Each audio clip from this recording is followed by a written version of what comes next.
Welcome to Go Home Eat, a wrestling podcast. This is actually a sports entertainment podcast. We are going to mow through Raw and Snackdown with my man Justin here, and Ray may or may not grace us with his presence at some point.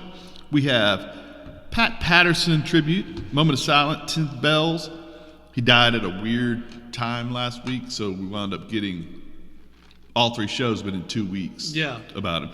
And, you know, we've said how important he was to pro wrestling, and that'll continue to be said over the years as people talk about it.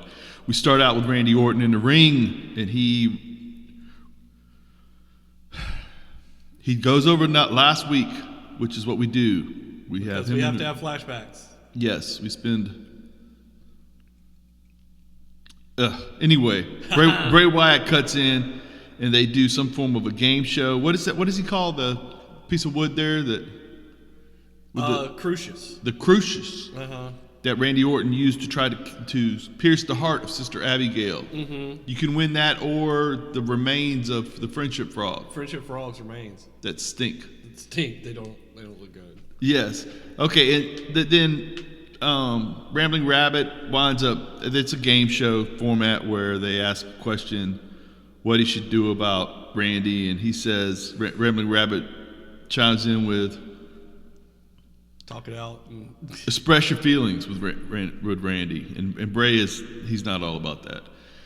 So Randy winds up getting mad about all the interaction here. Randy says, let's have a match tonight. Bray accepts. Against Bray, not against The Fiend. Correct. I'll take The Fiend to TLC. I want you tonight. And so Bray accepts, and they've set up the post. They've done the obligatory first 10 minutes of the show, setting up the main event. Yes.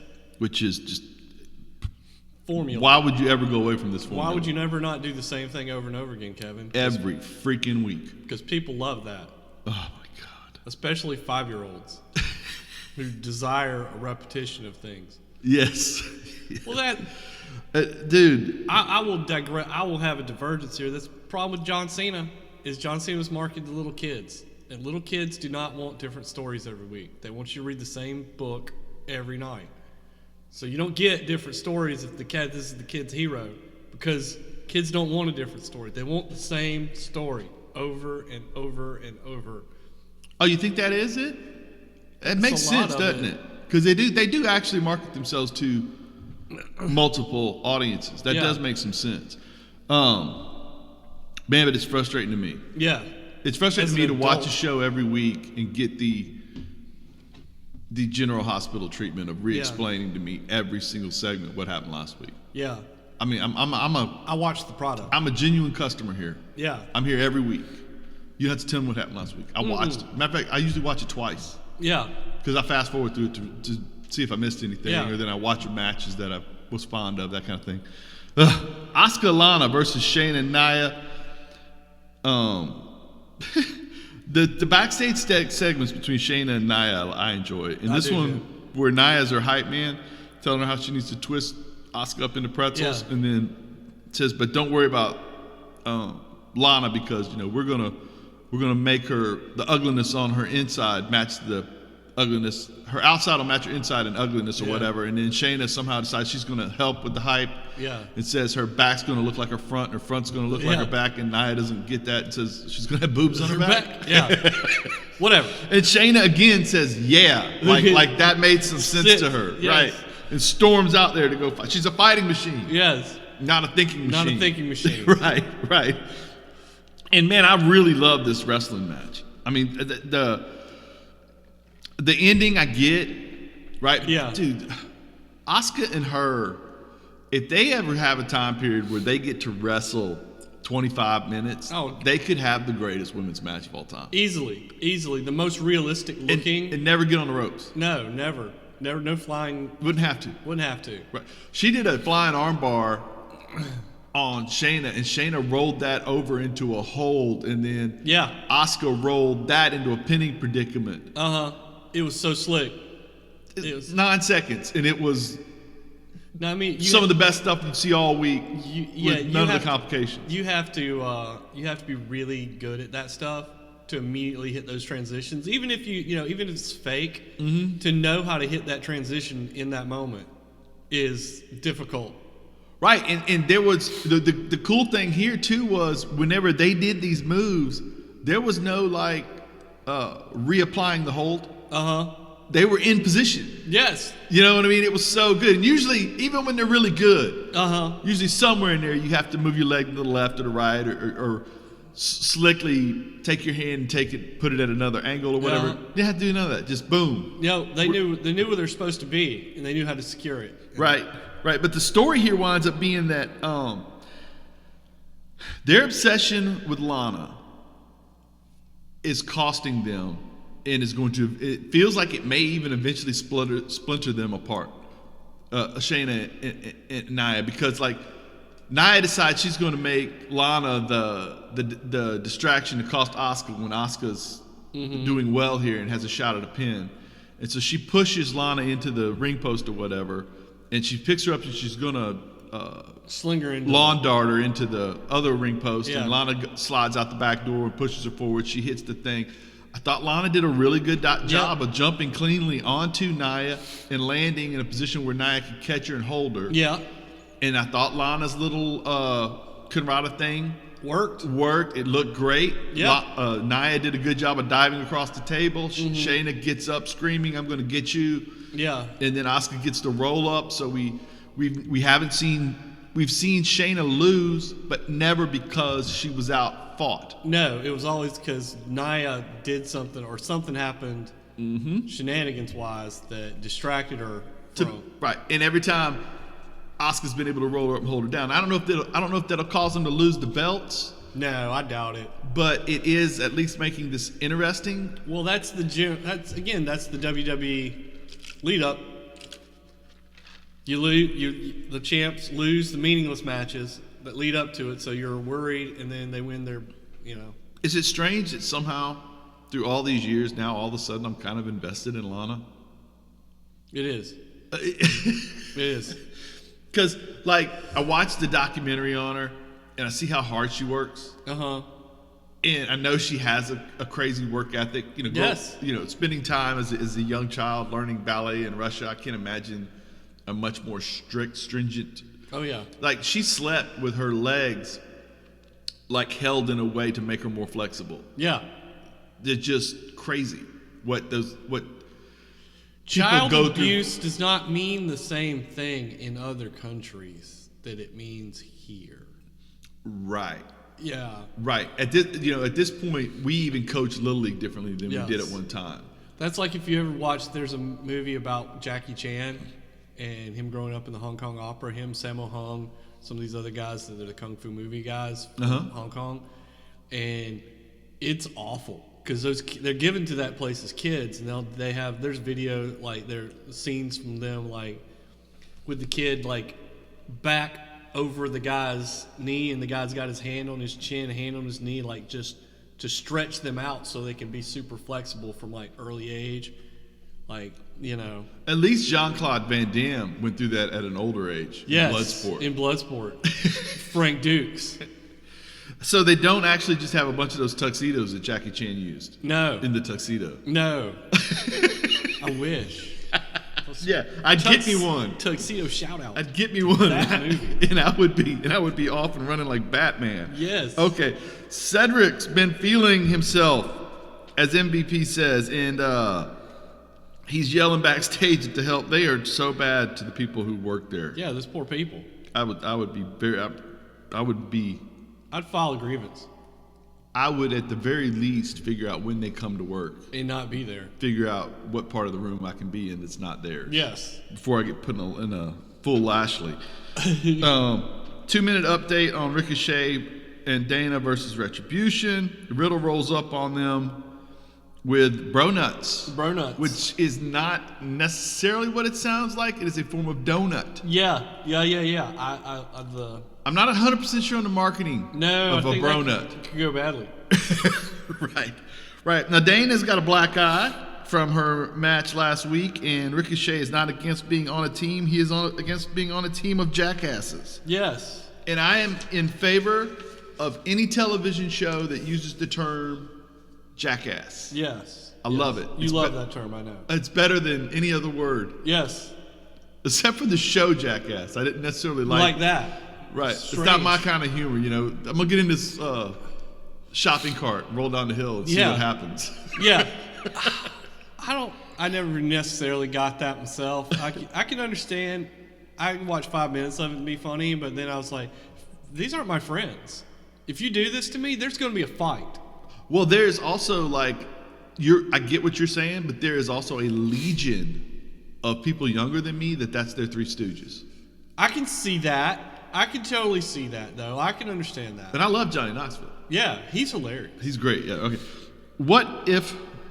Oh, in my notes, I said, what if on Raw for 1 week they didn't show me highlights of every... we already went over that, didn't we? Yes. Okay, Dana and Rick versus Reckoning and Slapjack. Did I say his name wrong? No, you said it right, which is even worse. Okay. It starts with a slap, and then it is a squash match, and Dana sits down on it's nice quick. Mustafa's mad. He's chewing her out. I mean, he's so tired of losing because they don't ever. Losing is not something they accept. Except because they do it every week. Every week. This is the dumbest crap I've ever seen. I have no idea what the purpose correct or me, point but of wasn't any there of an this. invasion angle where they had chainsaws? Yes. They should probably bring back the chainsaws. Yeah. Because that would help. There was like matches. 20 more of them, too. Yes. Those other people, they didn't want to hang out anymore. He's whittled it down to the guys that can't wrestle. Yes. What the hell? Well, remember now, this is Shane about... Thorne is a good wrestler. This is about self-atonement and about struggling through being held back in order to succeed. Yeah. So he picked the weakest links. Yeah. You are the weakest link. That's high level. You know, he needs to go hire the lady and the old dude who are working on Zia Lee and Bow, man. Yes. Just waterboard those guys. Waterboard. They'd get better for Get sure. better. Fix your butt. All right. Now, Keith Lee tells Sheamus that we know you're a cheat. And Sheamus says, excuse me while I go turn on the champ and beat the hell out of him. The second time he said that. Yeah. We go to Miz TV, and it's AJ, and they go back and forth, and this is all fun stuff. And we do the tired accents, which is fine, but it's tired. Yeah. It wasn't fun stuff? No. I feel like you can do the same thing without accents, just being clever. Yeah. Like banter without that would be better. Yes. But whatever. And who wrote this? It was... I don't know. I do think they give Miz and Morrison some leeway. A lot of leeway, and I think sometimes they just walk down there without a plan. Yeah, this might have been... And a lot of times it works, and a lot of times it's not as great. Yeah. But Drew came out and saved it. Ish. Really? Really did he now? I don't make threats, I make promises. Oh, and you want to talk tired? How about the whole your balls are in your wife's purse? That was also... Anytime a guy has a wife that actually earns her own living, somehow Yes. in wrestling we've decided that's... What kind of caveman mentality are we teaching the world, Justin? Exactly. I think you can see that comes from Vince McMahon's insecurity. Because we all know who runs the money show. She lets him run the wrestling show. Right. But he runs the money show. Oh, my God. And so then, of course, it followed up with John Morrison being his bitch, which, hey, that's not tired at all. Right. Again, I feel like this whole segment could have been good had they used different words. Yes. But fisticuffs ensue, which I'm always in favor of, and we will get a match here at some point between these guys tonight. New Days. Byron's soul is consumed with positivity when they come out, which I feel good for Byron Saxon's soul. Is it wrong that I don't wish ill on Byron? Just something to keep him from showing up for work. I love that guy. Oh my God. I think he sleeps in a onesie. He's the greatest. The greatest what? Don't you wish you could wake up and be happy like that all the time? I don't believe any of that. he's just a sorrowful man. That dude is miserable. That dude hates every moment he is awake. Dude, on Ride Along or one of those shows, I can't remember if it was Ride Along or the Divas thing when Nia was on, and I don't know if he really has a crush on her or if like or if they just act like he did, but dude, she called him and like was talking to him, and he was like smitten with the way he was like, oh my god. Oh, can you imagine if they were a thing?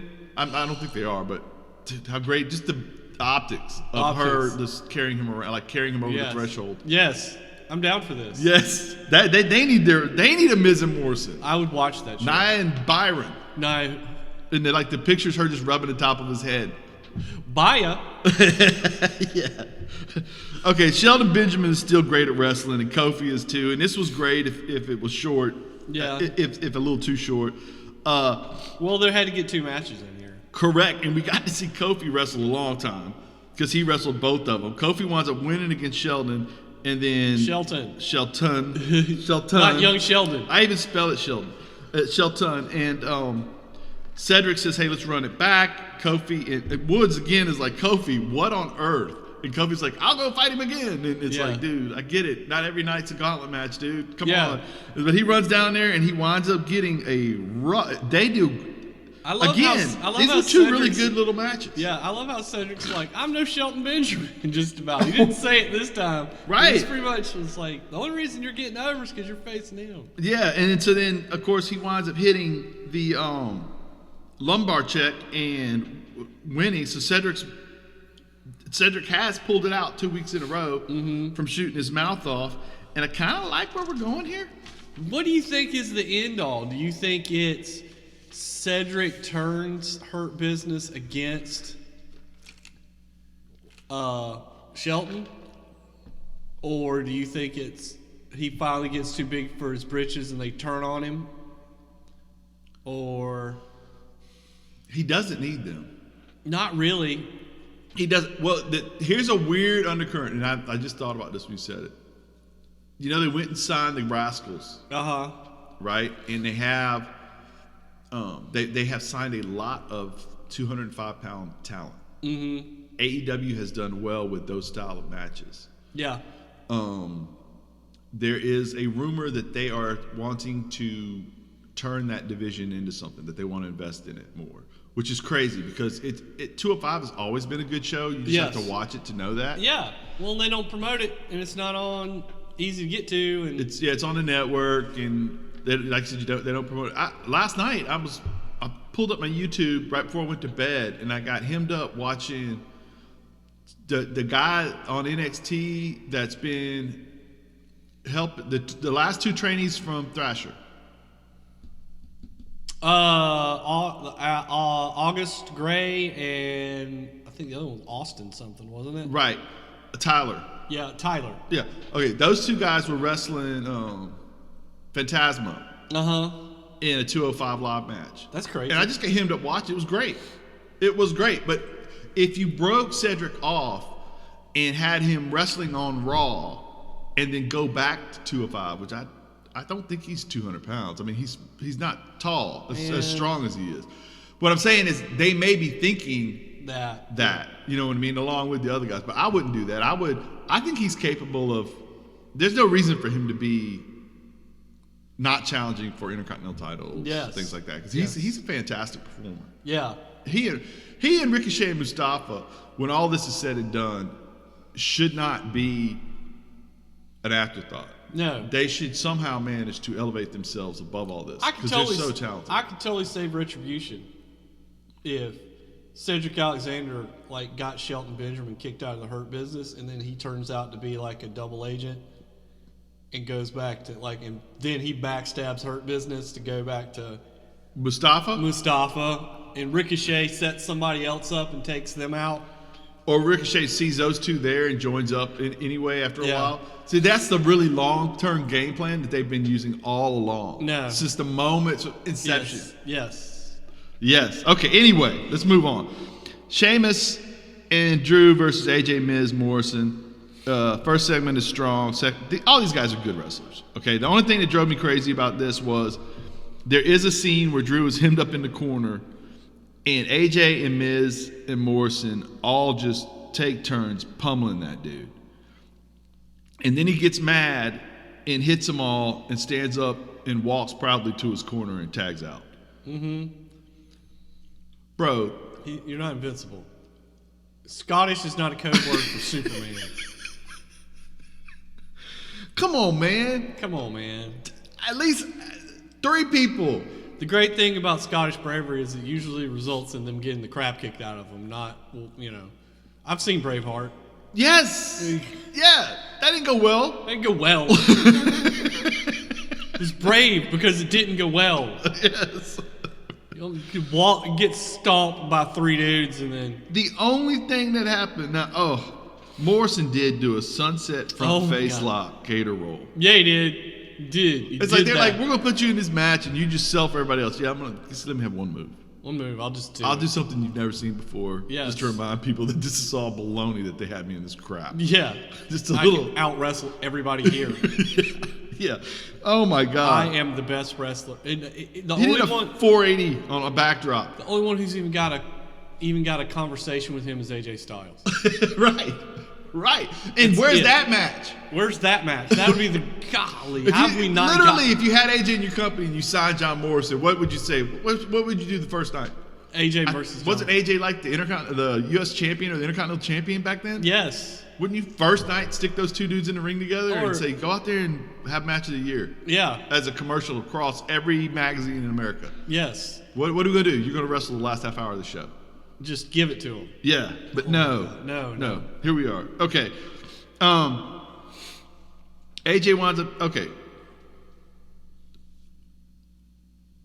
Eventually, Sheamus tries to kick. Wait, it was. This sequence is excellent because Sheamus is kind of stunned. John Morrison goes for the beautiful.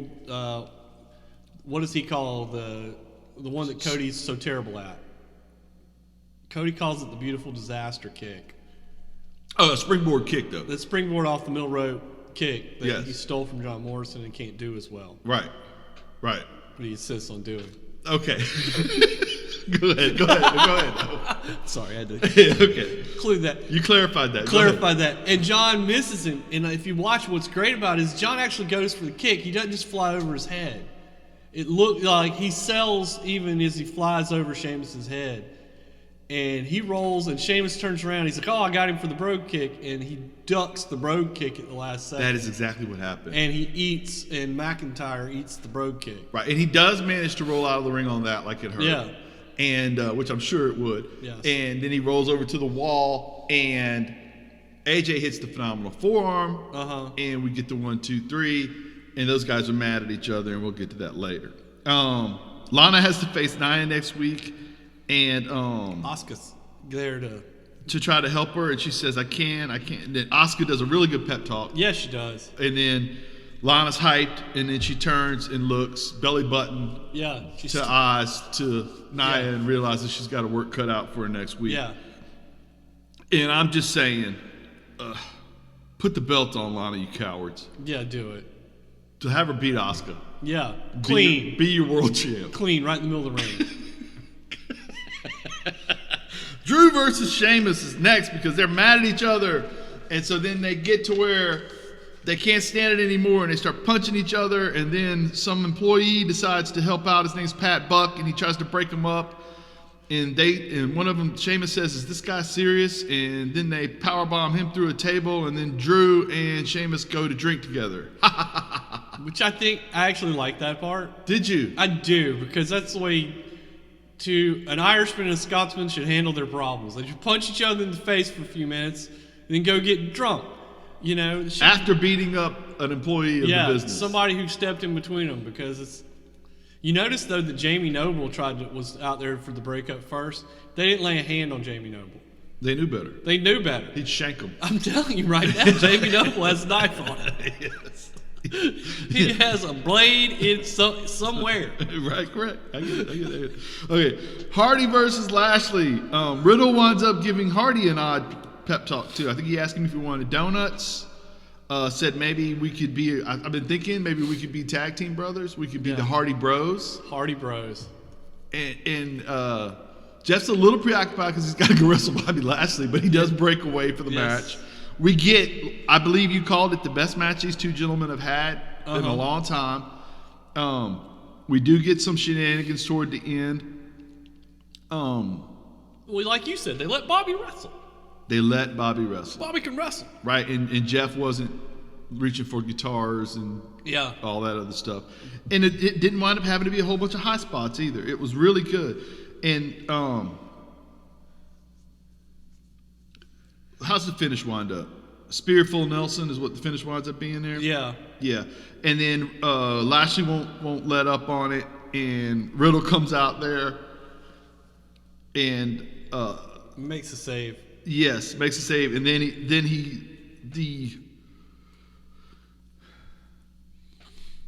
the call out of the year from Riddle, trash move, bro. Trash move, bro. Dude. Trash move, bro. Don't be that guy. Nobody likes that guy, dude. Don't be that guy. And MVP ate the bros nuts. Yes.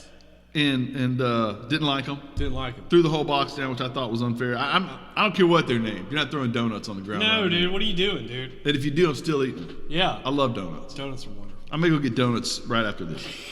Orton gets a visit from Rambling Rabbit. Can't wait. And then we get Bray Wyatt versus Randy Orton. I thought this was great. Oh, yeah, dude. I thought they wrestled great. Yes. I enjoy watching Bray wrestle, not as The Fiend, because he is actually a good wrestler when he's always somewhat impenetrable because he's so sturdy. Yeah. The crossbody he does looks so vicious, phenomenal. Yeah, it's so impactful.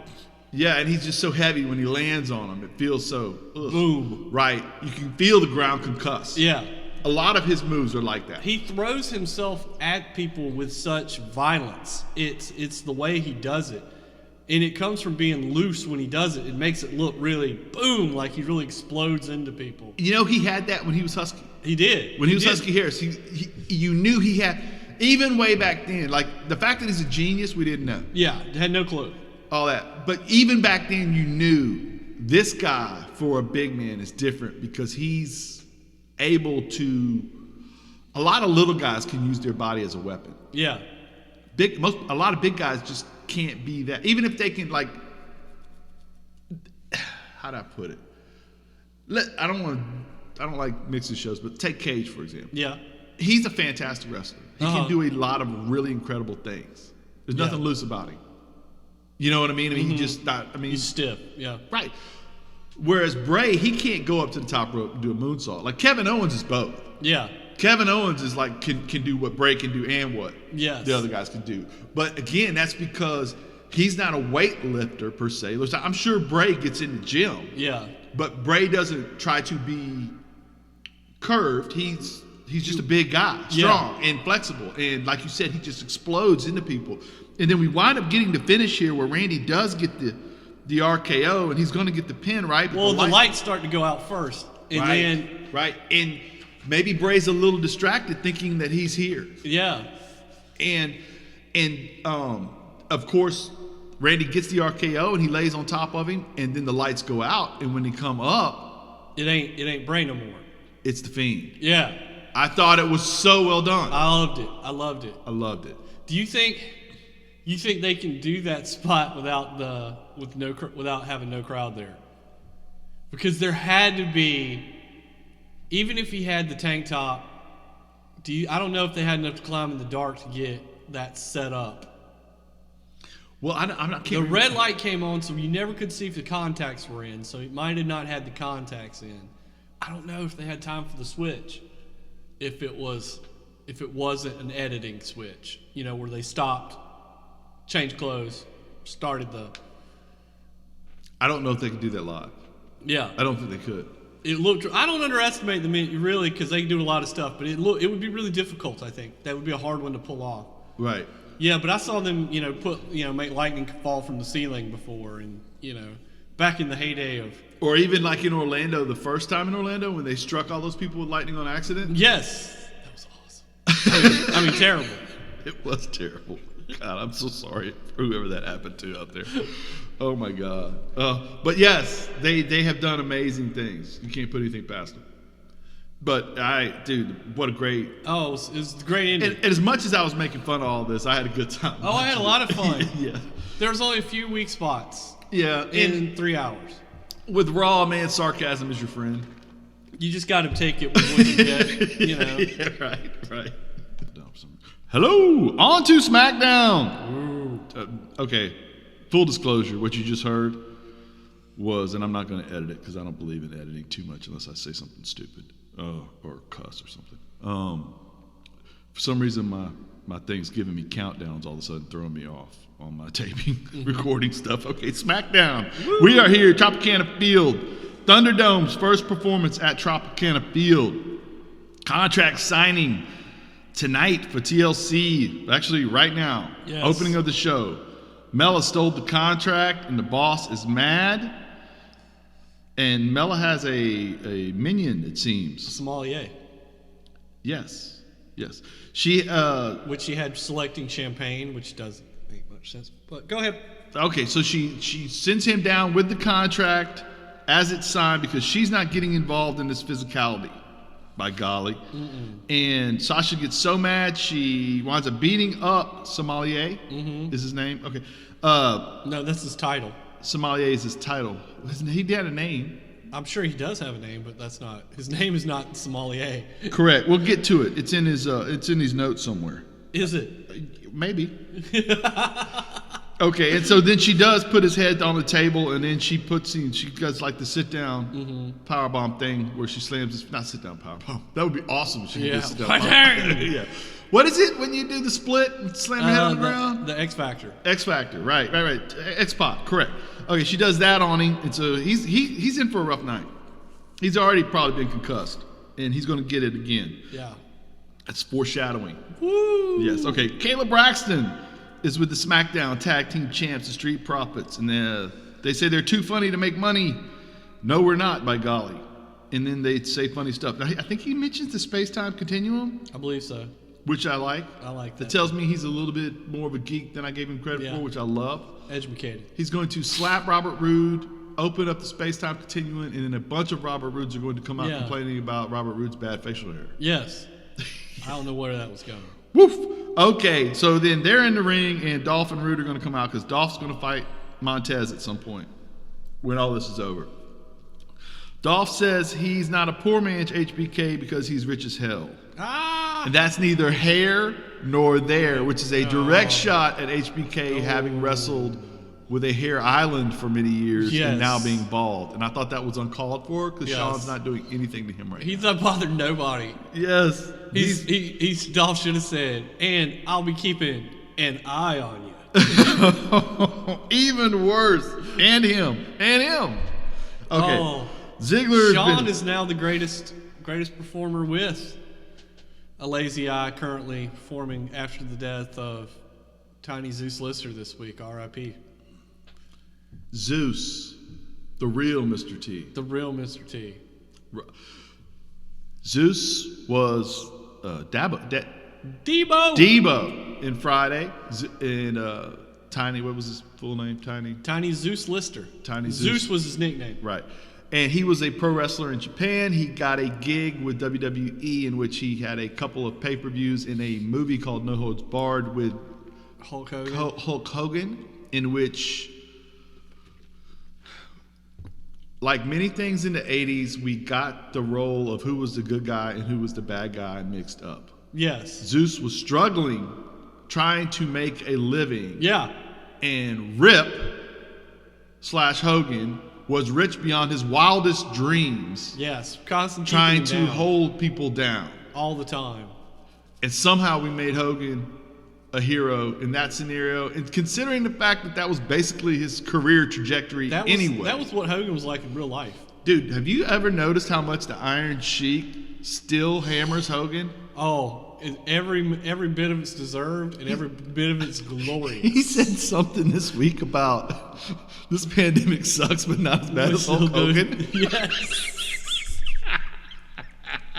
Woo! Give it to him, Sheik. Yes. Okay. Ziggler's been killing it on your TV set once or twice a week for like 15 years. Yes. And he was great in this, and Montez is great. And Ziggler doesn't even get hurt, does he? No. When's the last time he was injured? No. Guy's made of rubber or something. Yeah. Well, he's a freakish athlete. He is, and he's able, like, he gave you a couple of the little wrestling things.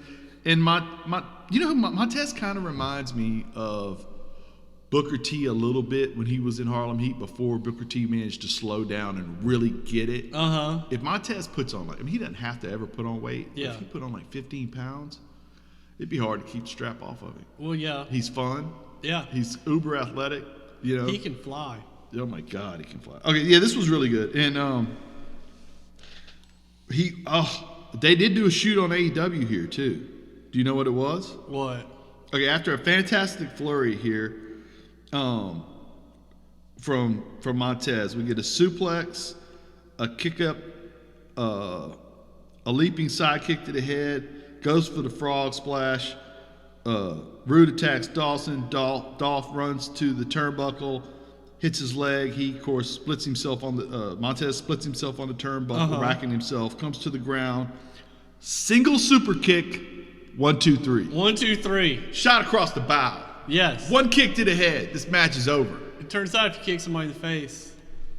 Although, again, I will point out that everybody's like, well, that should be a finisher. It's a step sidekick, folks. It's white belt material. It's one of the first moves you ever learn if you go to any belt factory martial arts class. You're going to learn how to do a step sidekick. Two sides to that.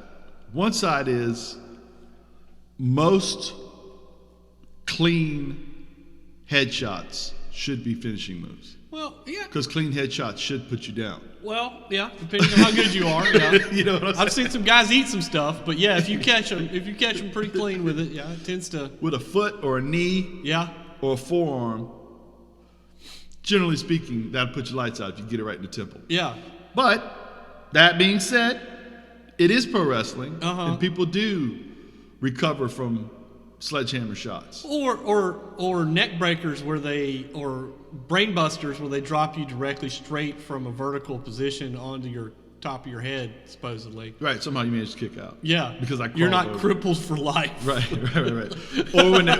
Or if you put me in a headlock of some kind and I never get my hands between your arm and my throat, and somehow I managed to get out of it. Yes, I'm not immediately unconscious. That's not how that works either. No. Okay. Not at all. All right. Sami Zayn doesn't have merch, and he's very upset, and Big E does. Dude, can we get that Sami Zayn shirt? Because I want it so bad. If they don't have that on sale tomorrow, I'm annoyed. A white T-shirt. Sharpied T-shirt where it says, I am Sami Zayn with a really bad outline of him. I want that so bad. I think it would be good. I would buy it. I think a lot of people would. Yes. It would be the most sold thing on their site, I guarantee you. Apollo, Kalisto, and Tamina are the three people here helping Big E. In a Big E, Apollo, Kalisto, Tamina faction is not what's coming, but man, I could get into that. It's the new oddities. Yeah. But they can wrestle. Yes. Except Tamina. But she's an enforcer. She could be the enforcer. Dude, send Kalisto down there with Tamina being her enforcer? His enforcer? Yeah.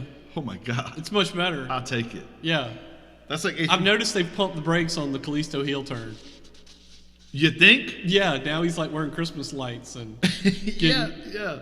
Strolling across Kevin Owens skits. Yeah. Then Sammy winds up heading to the ring, and he's going to get a match with Big E.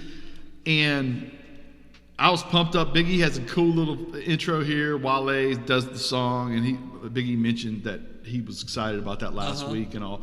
And then he really pumped up the weightlifting powder smoke this time around, and goes out there. We're going to get a banger, guys. Not really, but Sammy does give us good wrestling for a little bit. Sammy's genius. Before it goes sideways, Sammy claims he's got a bad hand. Then when they get to looking at it, he smacks old boy upside the head. Big E realizes what a bad move that was, and he runs. He runs around the announcer's table. He crawls underneath the ring. Big E goes crawling underneath the ring to get him. The whole time, Little Nate is counting, which would be your referee, Charles Robinson. Yes. And as Sammy stands on the other side, Big E finally grabs the ankle. Sammy stomps on Big E's head till he lets go, jumps into the ring at 9, and again, Sammy manages to win with a 10 count. 10 count, man. Which is harder than a 3 count. A lot harder than a 3 count. That's right. Sami Zayn is on the next level, guys. He's champion, baby.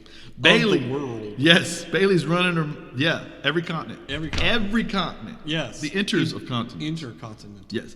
Bailey runs her mouth about Sasha and then Bianca. Yeah. And then Bianca rolls up on her with a "Thou shalt not try me" shirt. Mood 24/7 shirt on. Uh-huh. She brought receipts, and she literally did bring receipts and starts reading them off as to what she has done to make her so more good. important.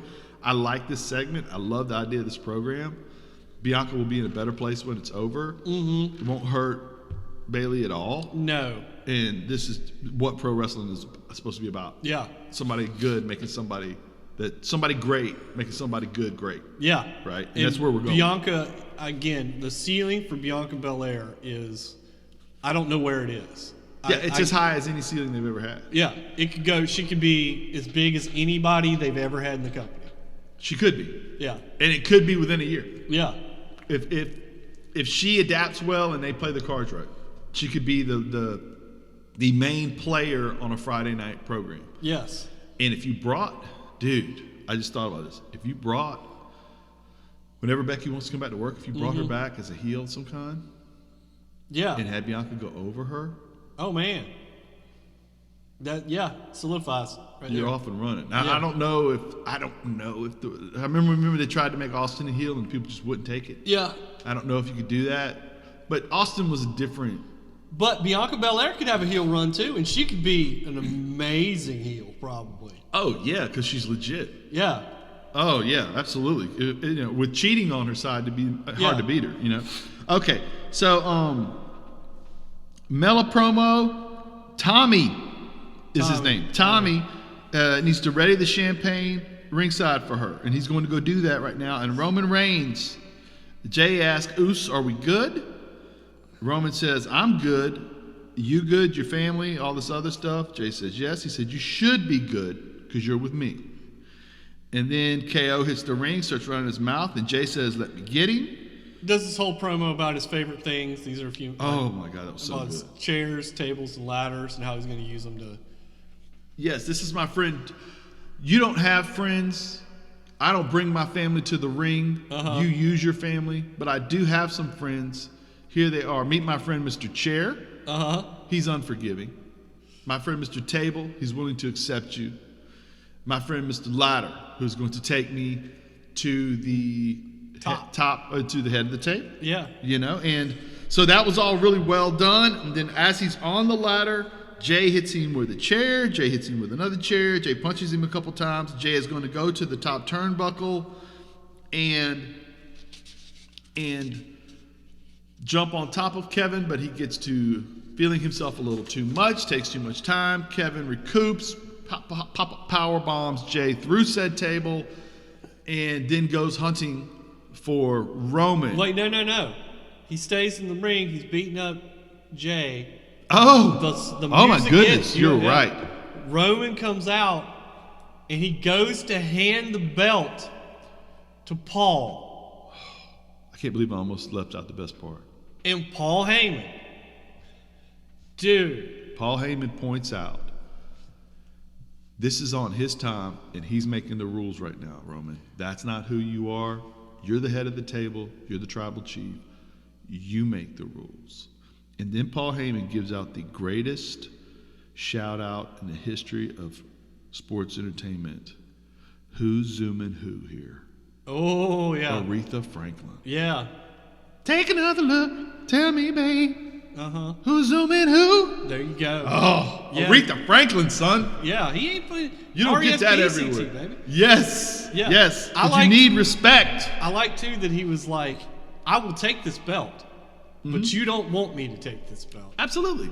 And it's your decision, but you know you're making the wrong one. Yeah. I'm here to tell you, you do this, you should do this when you want to do it. Do not let him control the tempo. And that infuriates him because Roman does take the advice. He heeds the advice. He turns around, he walks away against his ego. Kevin then gets infuriated and chases. He gets to Kayla, and he's calling out Roman. Why would you ever stop to get it? Kayla Braxton has more setups on her Kayla's name. in cahoots. Dude, she with sets Roman more Reigns. people up than anybody I've ever seen. That's deep state. Yeah. Deep state stuff there. Nobody knows, but Kayla's in cahoots. Yeah. Look this way, because here comes Roman. Yeah. Roman, as Kevin is running his mouth, Roman hits him with a chair. Roman throws him into the fence. Roman stomps on him. Roman punches him. Then Roman stands up and he goes to the camera and he tells Kevin, and he almost whispers it. Introduces himself to his family and all. I'm the head of the table. I'm the guy who puts the food on your table. Talk, Mrs. Owens, kids, talk to your father. If you don't talk some sense into your dad, I'll be the one who takes the food off of your table. Exactly. And as all the time he's whispering that, Kevin is struggling behind him, and he turns and puts a boot to his face just to put an exclamation point on the sentence and walks away. Yeah. So freaking good. It was excellent. It was perfect. That whole time period. Yeah. You know what I mean? Oh, so good. Roman is killing it right now. And Kevin is the perfect foil for this. And Kevin's going to be better off when this is over, too, when he loses. Yeah. And you know, somehow we forget that he's a star. And like, you know, like the thing with the WrestleMania, you know, Seth and him was supposed to be a throwaway match, and it winds up being a killer program and a killer thing because Kevin Owens is too good to be a throwaway match. Yeah, he ain't gonna let you do that. Him and Jericho, best friends. Yeah. It was the best thing on the show. Yep. Him and Sami Zayn, best friends, better enemies. Best thing on NXT and Raw for a while. Exactly. You know, you can't stop him. You cannot stop him. If he's healthy, he is the best. Yep. Okay, and so then we get Billy Kay and speaking of the best, Billy Kay and Natty are a tag team somehow.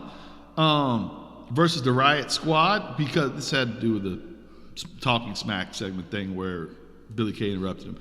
Ruby and Liv. Now, Natty's been on fire lately, wrestling-wise, and she does really good for like 90 seconds, and then Billy Kay tags herself in and accidentally knocks Natty off the apron, and Riot kick combo, 1, 2, 3, it's over, nice and quick. Yeah. But there is a part of me that wouldn't mind seeing Billy Kay and Natty do some stand-up. Yeah. Because Billy Kay's good, man. She's funny. And Natty could use anything to give her... Because once you ring the bell, Natty's awesome. Yes. So any kind of way... And as a human, I like Natty. Yes. You know what I mean? And I root for her. So I want excuses to put her in situations where she's on my television set wrestling because she's really good at wrestling. Yes, she is. And so this is... I didn't realize this either. She's wrestled more women's matches than anybody. Which makes sense, of course, because she's had the longest career, and she's also... Anytime they don't know what to do in the title situation, they put her in a match. Yep. Anytime somebody's coming up and needs to look good, she's in a match. Yep. Anytime you have a match with 4 or 5 people and somebody's got to hold it together, she's in the match. Anytime you have somebody that who's pretty green, you want to put them in a program with somebody who's going to take good care of them, who's going to make them look good, who's going to probably get them to the next level, she's in the match. She's in the match. She's the perfect flight of stairs. Yes. Exactly. She gets you higher. Yeah, you know what I mean? Okay. Chad Gable blindfolds Otis to teach him the ways of the warrior. The ways of force. And he hits him with medicine balls for hours, evidently, until somehow Otis winds up catching a medicine ball. He covered it in bacon. And now he's ready to be an alpha. And he's going to have a match with Shinsuke and Cesaro. And I was panicking because I thought, oh my God, Shinsuke and Cesaro are going to have to job out to these two. I was too. I was so worried. But they didn't. It didn't work out like that. Gable winds up doing the Great Olympic mat stuff. Otis does well in this thing. Cesaro with the European uppercut. Nakamura missed 2 point-blank kicks on Gable by kicking over his head, and that was so good. Yeah. I mean, all he did was miss 2 kicks, but just... The way he made it look. Right, and he was point blank. Yeah. There's no way he misses that. You know what I mean? But he manages to do it. It was so good. He is so talented. It's the little things, you know. And then when Otis winds up getting to the point where he might can finish this thing off, Chad tags himself in and gets put or demands that he be tagged in. Correct. And Otis does what he's supposed to do because that's his leader. And Cesaro puts him in the Cesaro swing and the King Sasha. 1, 2, 3. And then we go backstage because they get the win. Cesaro and Sheamus walk away laughing. You mean Cesaro and Shinsuke? Yes, I apologize. Cesaro and Shinsuke. Both those guys are from island countries. I can see how you get them confused. Well, he was in the bar. Yes. So Yes. I'll lie and say that had something to do with it. Okay. They did raise the bar here somehow. Okay. Okay, so then we do wind up with those two back with Gable and Otis discussing what happened backstage. And Gable lets Otis know that I'm teaching you what to do by doing the wrong thing. Yeah, you shouldn't have listened when I told you to tag me in. That was a test and you failed. Yes. You had it won. Why would you tag me in? At this point, Otis is so confused. That's pretty much Otis, though. Right. Okay, then Corbin has a Knights of the Lone Wolf faction. Which is a way cooler name than... Can I ask you a question now? Yes. How can Lone Wolf be plural? Don't even get me started. Knights of the Lone Wolf sounds cool. Yeah, you can be Knights of the Lone Wolf because the Lone Wolf being represented as... But it wouldn't be lone because you got Knights with you. It'd be Knights of the Many Wolves? It'd be the Knights of the Wolf that hangs out with Knights. Right, okay. Because if he's lone... Somewhere in there, there's got to be a plural if they're knights. Yeah, well, it can't be lone and have companions. And it can't be Knights of the Lone Wolves. No. That makes no sense. It's got to be... Yes. Could they represent Knight as a whole and be Knight of the Lone Wolf? That's like a movie. They bring the darkness? Yeah, the darkness. Okay, whatever. All right. They didn't wrestle, though, so we'll move along. Mella's got her new entrance, which was pretty cool. She did a little silhouette dance, and then... that was not. I don't know why. You didn't like it? Why? Why do a striptease I've never silhouette? seen in any entrance to a UFC match or a boxing match, and there's lots of female UFC, there's lots of female fight stuff now. Never seen that. Saw Rod Stewart one time. We did that. He had a silhouette thing, but it wasn't like that. No, was it? He didn't do a striptease. Dang. Although Rod Stewart could do a striptease Yes. behind a silhouette and probably pull that off, but he was just... How did they do that? I'm trying to remember. I know what it was. The cover of his album was him sitting on the back of a chair with his arms over the back of the chair. Yes. And so that was what it was. And so then they started playing the first song off the album, and the whole sheet went into the stage. Yeah. And he went from a huge silhouette of himself to A tiny silhouette of a tiny rock. Hey, baby, you've been on my mind tonight. Yeah, it's dope. 88. Wow. 88. Rod Stewart concert. 88. Tallahassee Leon Civic Center. Wow. Hot legs. Oh my God. Dude, he drop kicked soccer balls, autographed with his face on them, into the crowd. He was a pro soccer. Didn't know that. Yeah. Dude, all those Euro bands, Zeppelin, Deep Purple, like there's footage of like David Coverdale and Robert Plant walking around. They would, even while they're touring, play soccer on their off days. Oh, I'm sure, yeah. You know what I mean? And like, dude, Robert Plant in short shorts and a half shirt. Oh, I can see it. It's money, brother. I bet it is. But now Stewart would play in these pro celeb games and like score 3 goals. And skill people probably. Yeah. You know who else used to play pro soccer?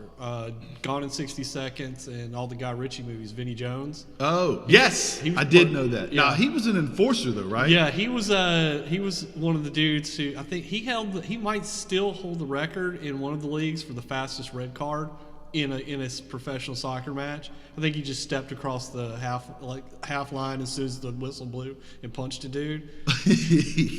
Goon, Dude. which he is in the movies too. Yeah. But soccer teams have to have that kind of guy too. You gotta It's have like that dude. hockey, you gotta have that guy to protect your man. You know Yeah. what I mean? Okay, back to the wrestling match, which was very good. Yes. Mella hasn't wrestled in a while much, and she was good in this match. She was better than I expected. Partially because Sasha's fantastic. Yes, that helps. Sasha winds up. Dude, there was what was there?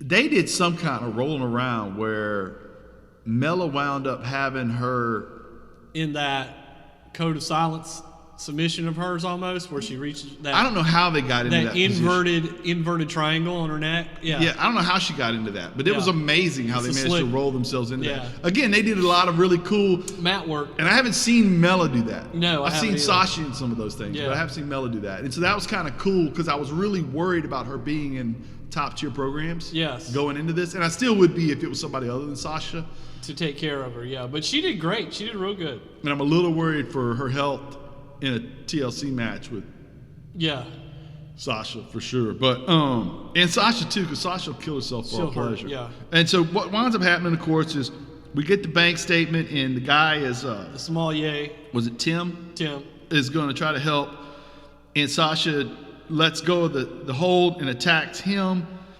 To which Mella, and she does put a beating on Tim. He pulls her out from under. He pulls her under the rope. He does, and it's on. Yeah. And she puts it on him. And then, of course, Mella attacks and winds up putting Sasha chest first, or throat first on the ice holder. And then champagne bottle to the ribs. Mm-hmm. And I know a real champagne bottle wouldn't break like that. Yeah. Man, it looked good, though. It does. Sugar glass looks good, doesn't it? It did look good, and it was a unique thing to hit her in the ribs with it. Because that is the kind of injury we can sell during a match. And Sasha will sell that during a match. And it was almost to the rib and kidney area. Yeah. Oh, God, that would hurt. Oh, my God. Okay, and then Mella winds up getting out. So she's having a Mellabration at the end, and we have had a wonderful show, SmackDown. I did. I enjoyed it a lot. I thought it was a great week. Yeah. Great week. And you don't get to hear about Rod Stewart much anymore. No, for good reason. Hot legs. Yeah. Wearing me out. All right. For my man Justin, for me KP, this is a Go Home Heat production, copyright 2020. Woo.